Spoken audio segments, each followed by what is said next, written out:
Show me anybody that's maniacal, anybody that's obsessed, anybody that's doing something at a very, very high level. I will show you somebody that worked at some point in their lives with someone that had very high standards and expectations of them. Here's why. It could have been military, it could have been a father, a mother, a teacher, a coach. Somebody had such high standards of themselves at that point that this person felt like, man, I can never do anything in this person's eyes. But what they don't realize is, those standards, they stick. They stay with them for a while. And then whatever else they do in their lives, it's like, man, I don't feel like I'm there yet. I don't feel like I'm good. I don't feel like I'm there yet.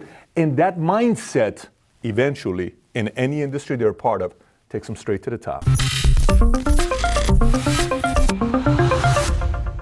In this video, I'll be talking about two different things. One is 7 reasons why companies, leaders, and organizations lower their standards.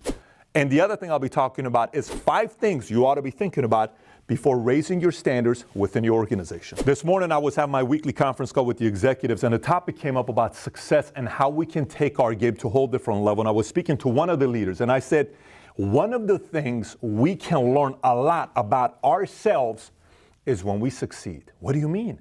Well, when someone succeeds, there's 2 reactions. Let me explain to you what happens. One of the reactions is, oh my gosh, I just made 200 grand last month. They go on cruise control. The other reaction of somebody who succeeds, they say, wait a minute, I just did X, Y, Z and I made $200,000. What if I do X, Y, Z and ABC? I could make $1 million in a month. Are you kidding me? Boom, I'm going after this, right? After they become full, their stomach is full, they're winning, they're making more money. You start going to country clubs, special parties, special invitations, nicer house, nicer car, nicer girl, nicer guy, nicer. Everything changes, upgrade. Everybody dresses you, personal tailor. You know, oh my gosh, my watch guy, my clothes guy, my car guy, my this guy. And you all of a sudden become a phenomenon, and that hunger goes away. So many companies, when they go through massive success, all of a sudden standards lower. So again, the number one reason why leaders, companies, and corporations lower their standards, this typically happens following a massive victory, a win, or success. So after you achieve success, a lot of times people stop working that hard. They come in at 11 o'clock instead of 7 o'clock in the morning and do cardio. They stop taking care of their diet. They kind of start eating out too much. They put on 30, 40, 50 pounds. They work less. They're no longer coming to work working very hard. So what happens when you, the leader, doesn't work very hard? Psychologically, you don't expect as much effort from everybody because you're not putting everything in. And this leads me to number 3. When you don't give everything to everybody, in your brain you become very paranoid, thinking this person's about to leave you, that person's about to quit, this person's about to take off, this person's going to go to a competitor. So rather than leading your organization, which is what people want, they want to be led, you become someone that is solving for being liked by everybody, so you become a people pleaser. And there isn't any leader I know that's built an organization on high standards that maintains it while wanting to please everybody in the organization. Those two just don't go together. So this leads to many organizations, when they fear losing people, they just start giving titles away. Hey, you are now the vice president. Hey, you are now the chief such and such officer. And they create whatever type of a position. Hey, you are now being promoted to such and such. Let's give everybody the titles because people really want titles. By the way, big thinkers are not driven by titles. Big thinkers are driven by doing big things. So this retains people who are driven by titles, but this same method that we just talked about loses the people that are big thinkers, that are driven by doing something that's never been done before. This formula actually becomes absolutely a disaster for any company that follows this. So when companies start giving away promotions and titles to people who didn't earn it, this is what happens. Those who did earn it and they've been around start resenting the leadership person that gave the promotion to another person that didn't sacrifice as much as they did. So what happens there? Yes, you may lose a few people, but what's even worse than that, the team is no longer on the same page. And if the team's no longer on the same page, you are not going in one direction. Think about it this way. Imagine you are attacking, you're playing football. There's not a team. You got a team football. Everybody's supposed to go on the other side to score a touchdown. One guy's running this way, one guy's running this way, one guy's running this way, one guy's running this way. You're not going to score any touchdowns, right? There is no play like that. Everybody has to move this way. If your team is no longer on the same page and it's scattered, forget about growth. Momentum is absolutely gone. By the way, here's one thing to be thinking about that could contradict my first 5 points. Many people you may have known could have been high standards for a 3-year period, or a 5-year period, or a 7-year period, and you're wondering, wait a minute, That person used to be high standards, but they dropped. Why did they lower their standards? Because their vision wasn't big. It was a small vision. So for a small vision, you only need high standards for a couple years. You don't need it forever.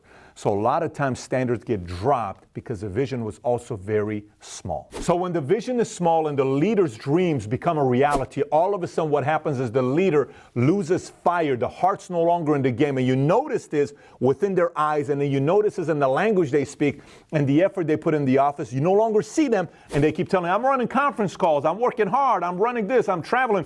And they want to make sure everybody knows they're busy, but in reality, they're not busy. Their heart's no longer in the business. They're not even connected. They become disconnected. It's almost like, you know, the whole thing in relationship when somebody says, I used to love you, but I don't think I'm in love with you anymore. They're no longer in love. And other people pay the price for this person's heart no longer being in the business. So the company, you saw this happening with Sears. Here's a company that's been around for 125 plus years. They go from dominating everybody, right? World War I, they made it. World War II, they made it. Great Depression, they made it. No problem. They cannot compete against Amazon or Target or some of these other companies. And now they have to pay a debt payment yesterday of $134 million, filing bankruptcy, Chapter 11, closing up another 124 different stores. What happened there?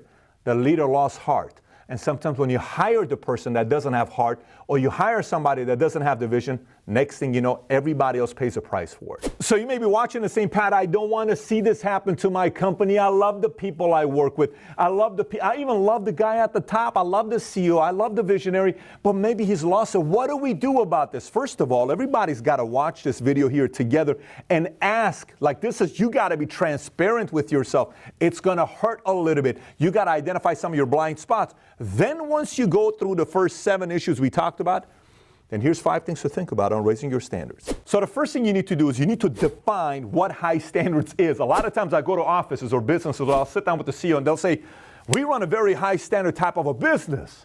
Our people are expected to, And I'll say, oh, that's great. Give me an example of what high standards means to you. Well, you know, we expect our guys to be driven by excellence. Okay, general statement. I'm talking specific. Give me some specific data on what you need to.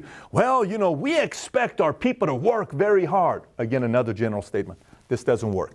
High standards needs to be defined, very specific. So what is the definition of high standards? High standards to me is somebody who does 38 this, 120 this, shows up at this time, goes out at this time, makes this many calls, runs this many appointments. Define it, specific to the T. So number 1, define and set high standards. Number 2, once you define and you set high standards, then you got to communicate it to everybody on what high standards are. These are our standards moving forward in this department, in this department, in this department, with this person, with that person. So you communicate it to everybody. The third thing you got to do as a leader, after you define high standards, after you go out and, you know, communicate the high standards, then you got to sell why I need to buy into high standards. I'm sitting there saying, come on, man, you want me to buy into high standards? Yes. Why? Sell it to me. They're not saying it to you, but they're thinking that. Sell me why I need to buy into the idea of your high standards. Sell me why I need to believe that you are going to yourself perform based on high standards. Then I'm sitting there saying, wow, I kind of like what he's talking about. What do you mean by selling high standards? This organization won because of high standards. This leader did this because he had high standards. This country did this because of high standards. This sports team won because of high standards. This team came together and they did this because they committed to high standards, and look where they are now. You need to sell me. If I'm following you, sell me on why I need to buy into your high standards. If you've done all of those things, now you got to drive high standards over and over and over and over again. You become a master reminder of high standards, reminder of high standards, why you want people to recommit to high standards, re-energize on what high standards, with consistency, with Johnny, with Bobby, with Larry, with Mary, with everybody. High standards. It could be the front desk clerk that all she does is answers the phones, but you got to say, look, when I answer the phone, I want you to be smiling. I want you to say, how may I help you? How you doing? I want you to have some energy. When you go to the person in the back that's leading their team, I want you to be excited. I want you to come to work and fire me up with your team of 3 different people that work with you. And then with your person that's the COO, hey, I know you got 200 people reporting to you, but man, I want you to get them excited. High standards with consistency amongst everybody. Number 5 is, if somebody says, oh, I know you're just talking about this. Let's just say you have a certain set of rules or principles or guidelines or values that you want to run with. Every once in a while, everybody needs to know how serious you are.